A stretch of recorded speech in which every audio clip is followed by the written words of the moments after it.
नमस्कार दोस्तों, मैं हूं आपसे विश्वकर्मा। स्वागत है आपका फिर से एक नई वीडियो में। बात कर रहे हैं हम लीडरशिप के बारे में। एक बिजनेस के लिए एक अच्छे लीडर का होना क्यों अच्छा ज़रूरी है। देखिए, अगर लीडर अच्छा है तो कंपनी ग्रो करेगी और लीडर ख़राब है तो कंपनी ग्रो अगर कर रही है ना तो वहाँ से भी डाउन होती जाएगी।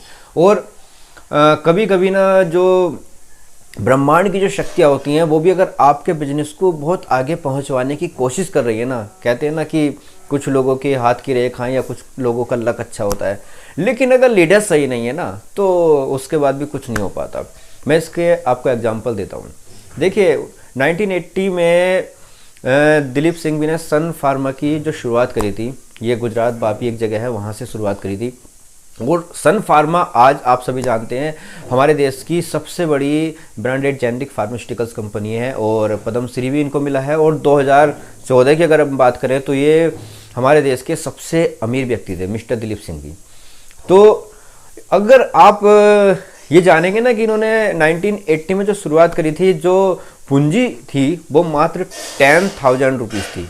10,000, जो कि बहुत बड़ा अमाउंट नहीं होता, लेकिन उसके बाद भी 80 से आज 21 यानी कि 41 ईयर्स, और कंपनी की बात करें तो वो देश की सबसे बड़ी कंपनी बन जाना, ये अपने आप में एक बहुत बड़ी बात है। तो किसका खेल है ये एक कुशल नेतृत्व यानी कि एक अच्छी लीडरशिप का खेल है। अगर हम बात करें पॉलिटिकल पार्टी की तो भारतीय जनता पार्टी 2014 जब नरेंद्र मोदी पीएम बने थे तो उससे पहले आपको पता है कि क्या दुर्दशा इस पार्टी की थी। और अगर हम उत्तर प्रदेश की बात करें तो भारतीय जनता पार्टी, समाजवादी पार्टी और बहुजन समाज पार्टी के सामने उत्तर प्रदेश में टिक नहीं पा रही थी। लेकिन यहाँ पे भी एक लीडरशिप की बात आती है। जब नरेंद्र मोदी 2014 में प्रधानमंत्री बने और अमित शाह भारतीय जनता पार्टी के राष्ट्रीय अध्यक्ष बने तो इन्होंने बारीकी से काम किया। किसका कमाल था? लीडरशिप का। इन्होंने अपने जो कार्यकर्ता थे वो बूथ बूथ तक पहुंचाए और जो ग्रामीण क्षेत्रों के जो लोग थे, पब्लिक थी, क्योंकि पॉलिटिकल पार्टी क्या चलती है, पब्लिक ही चुन के इनको लाती है। कोई पीएम बनता है, सीएम बनता है, विधायक, सांसद सब पब्लिक के द्वारा बनते हैं। तो इन्होंने अपनी एक नेतृत्व कला को दिखाना शुरू किया। अमित शाह जी ने, इन्होंने एक एक बूथ तक पहुंचे, गांव के एक एक व्यक्ति तक पहुंचे, उनका मन जाना कि उनका रुख किधर है, वो क्या चाहते हैं, देश में क्या परिवर्तन चाहते हैं, क्या इच्छाएं चाहते हैं। और उसका रिजल्ट ऐसा आया कि 2017 के जब चुनाव हुए उत्तर प्रदेश में, तो जहां पे भारतीय जनता पार्टी की 10 सीटें भी बहुत मुश्किल से आती थी, वहां पे 325 सीटें लेके आए। और प्रधानमंत्री भी दोबारा से, नरेंद्र मोदी दोबारा से फिर से प्रधानमंत्री बनने में भी सफल रहे जब 2019 का चुनाव हुआ। तो किसका खेल था? ये सब कुशल नेतृत्व का। दूसरी तरफ जो देश की सबसे बड़ी पार्टी कांग्रेस थी, वो कुछ अपनी ही गलत नेतृत्व की वजह से इनके सामने नहीं टिक पाई। यही सेम खेल बड़ी बड़ी कंपनी में होता है नेतृत्व को लेके, कि रिलायंस का अडानी ग्रुप के साथ चलता है और पतंजलि का किसी दूसरी कंपनी के साथ चलता है, एक कंपटीशन जो होता है। ऐसी फार्मा कंपनी में तो आपने देखा होगा कि बहुत ज़्यादा कंपटीशन है। जब आप मार्केट में उतरते हैं तो आप किसी भी डॉक्टर के पास जाते हैं तो अगर आपकी कंपनी नहीं है तो 2, 4, 10 बार में तो कुछ डॉक्टर भाव भी नहीं देते आपको। यानी कि कई बार तो ऐसा होता है कि जब आपका एमआर जाता है ना किसी डॉक्टर के पास तो 4-5 बार में तो चक्कर काटने के बाद अपॉइंटमेंट मिलती है डॉक्टर से बात करने के लिए। फार्मा कंपनी में तो बहुत ज़्यादा कंपटीशन है। हाँ, 30,000 से ज़्यादा कंपनियां हमारे देश में चल रही हैं। और चाहे आयुर्वेदिक हो, चाहे एलोपैथिक हो, होम्योपैथिक हो, कोई सी भी पैथी क्यों ना हो, जब आप डॉक्टर के पास जाते हैं तो कंपटीशन का सामना करना पड़ता है। लेकिन अगर आपका जो बॉस है, सपोज कीजिए कि आप एमआर हैं, लेकिन आपका जो एरिया सेल्स मैनेजर है वो आपका एक तरीके से बॉस हुआ और वो अपने आप में एक अच्छा लीडर है ना, तो वो कुछ ना कुछ गेम चेंजिंग प्लान खेल जाएगा।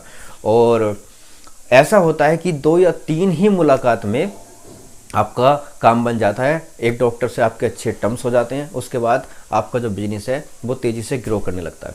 कई बार होता क्या है कि जो नई कंपनी ओपनिंग होती हैं तो उनमें क्या होता है कि वो 10-15 लाख रुपए लगा के कुछ अपने प्रोडक्ट ना थर्ड पार्टी बेसिस पे मैन्युफैक्चरिंग करा लेते हैं। लेकिन क्या होता है कि 1 या 2 साल के बाद वो बहुत ज़्यादा लॉस में जाके उस कंपनी को बंद कर देते हैं।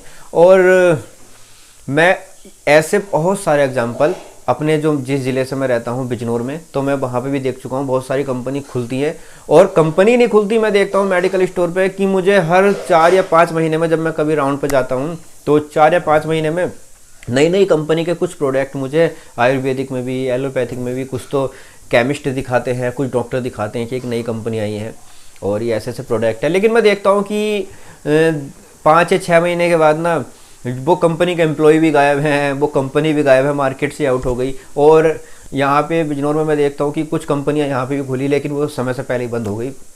तो उनके पीछे वजह होती है एक अच्छा लीडर का नहीं होना। क्योंकि अगर एक अच्छा लीडर है तो वो सोचेगा कि मैं किस तरीके से इसको तेज़ी के साथ ग्रो करूँ, तो वो उस पर वर्क करेगा। और ये वर्क ऐसे नहीं होता कि जो हमारा ऑफिस टाइम है सुबह को 9 बजे से 6 बजे का, ये ऐसा नहीं होता। देखिए मैं भी वर्क करता हूँ, लेकिन मेरा वर्क क्या होता है, मैं ये कहते हैं ना एक पागलपंती होती है। अगर आपको आगे जाना ना, तो जब तक आप पागल नहीं होगे ना, जिद नहीं होगी ना आपके अंदर, तो आप कुछ नहीं कर पाओगे। वर्क का कोई टाइम नहीं होता।